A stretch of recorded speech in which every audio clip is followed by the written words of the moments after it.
नमस्कार। आपकी साथ मैं हूँ सुजीत सिन्हा। पूजा अर्चना के दौरान मन भटकना, मन ना लगना, मन अनजाने में खो जाना, गंदे चीज मन में आना, कुछ भी अनुभव नहीं होना, ये माया का एक ललकार है जिसको दिव्य मंत्रों की गति द्वारा अनुकूल बनाया जाता है। और हाई फ्रीक्वेंसी वाइब्रेशन क्रिएट करने के लिए शरीर तंत्रों की 5 खामियां परफेक्ट करने के लिए कुछ फूल, फल, सुगंधित धूप, देसी घी का एक दिया, 1 ग्लास जल और 2 या 3 तुलसी पत्ती, ये सभी गुप्त रहस्य है। तो चलिए देखते हैं ये सभी का इनर इंजीनियरिंग क्या है। तुलसी पत्ती की पानी घर की चारों ओर छिड़कना, इसका अर्थ है घर की वायुमंडल को बैक्टीरिया से मुक्त करना। फूल आकाश तत्व है। आकाश हमारे शरीर के अंदर और बाहर, ऊपर नीचे चारों ओर है। आकाश अनंत है। आकाश सर्वव्यापी है। परमात्मा को समझने के लिए जिस अनुभूति की सामर्थ्य होनी चाहिए, उसी अनुभूति से आकाश को जाना जाता है। फिलहाल हमारे शरीर के अंदर वायु की गति से रक्त प्रवाह होता है और असंख्य कोशिकाएं कार्य करता है। शरीर के अंदर में सारे कोशिकाएं को सूक्ष्म रूप से सक्रिय करना, दिव्य मंत्रों द्वारा सारे इंद्रियों की सोच को शून्य प्राप्त करने की प्रयास से ये शून्यता बढ़ाने के लिए एकादशी व्रत भी सहायक है। शरीर के अंदर की शून्यता आकाश तत्व है। विजुअलाइजेशन या मानसिक दर्शन की दृढ़ता को पकड़ पाना आकाश तत्व है। फूल मुख्य रूप से एक सद्भावना है।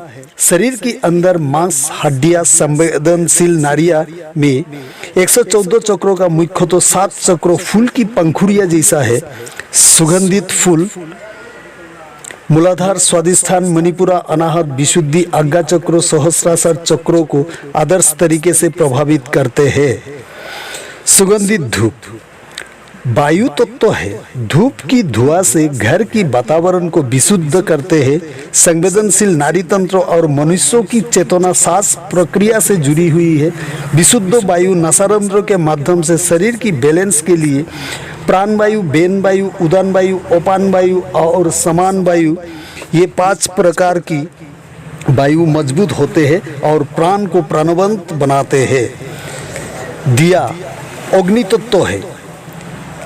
अग्नि ऊर्जा का एक मुख्य स्रोत है। पवित्र अग्नि ऑक्सीजन पैदा करते हैं। ऑक्सीजन की मात्रा जितना ज्यादा होता है, मनुष्य तो आकर्षित होते हैं, बल्कि देव देवियों तक आकर्षित होते हैं। ये अग्नि के कारण मनुष्य चलायमान है। अग्नि ऊर्जा, उष्मा, शक्ति, ताप, गर्माहट की प्रतीक है। अग्नि भोजन पचाने में स्थिर रूप से काम करता है, शरीर को बल प्रदान करता है। अग्नि की स्थिरता जीवन की हर परिस्थितियों को अनुकूल और आदर्श बनाते हैं। शरीर की चंचलता और मन की स्थिरता को बल से जाने जाते हैं। तांबे का ग्लास में 1 ग्लास पानी, ये जल तत्व है। पृथ्वी में 70% जल है और 30% पृथ्वी है। उसी तरह मनुष्य शरीर में 70% जल और 30% पृथ्वी तत्व है। शरीर में जितने बनने वाले तरल रस जैसा मीठा रस, खट्टा रस, नमकीन रस, चरपरा रस, नीम का रस, कसैला रस जल तत्व है। जल शरीर की तापमान नियंत्रण करता है। मन और मस्तिष्क की कार्यकुशलता से शांत होने में अधिकतर सहायक है, जबकि सुबह 1.25 लीटर पानी पीने से समझा जाता है, यानी पेट साफ तो अशांत नाश। फल यानी प्रसाद पृथ्वी तत्व है। पृथ्वी एक विशालकाय चुंबक पिंड है। अभी आम का मौसम है।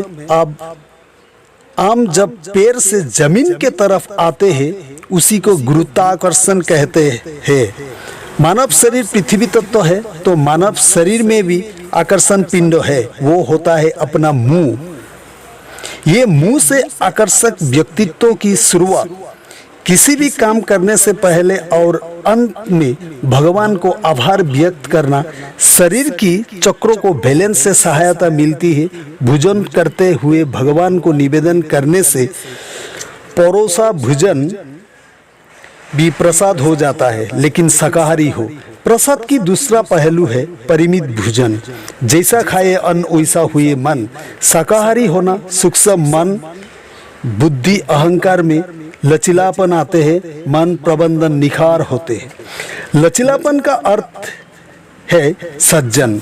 एक सज्जन में अगर विनम्रता, ईमानदारी, संयम, साहस, सुचिता, आत्मसम्मान जैसे 6 क्वालिटी अपना अनुकूल हो तो उसे सच्चे सज्जन में सृजनात्मक गुण की चैलेंज प्रकाश होने लगते हैं। अगर गौर करे तो एक अमीर और एक गरीब खुद को बनाया हुआ दुख की माया जाल में जी रहा है और कोई रो रहा है। भक्ति भाव से पूजा अर्चना के दौरान दिल की खालीपन और दिमाग की शून्यता से आंखें नम होना, आंखें भर आना, परमात्मा को साक्षात जोर जाना, और वही आकर्षण किसी को जनकल्याण की कार्य करके सफलता का आनंद होता है तो किसी को मुक्ति पाने का आनंद मिलते हैं। धन्यवाद, धन्यवाद, धन्यवाद।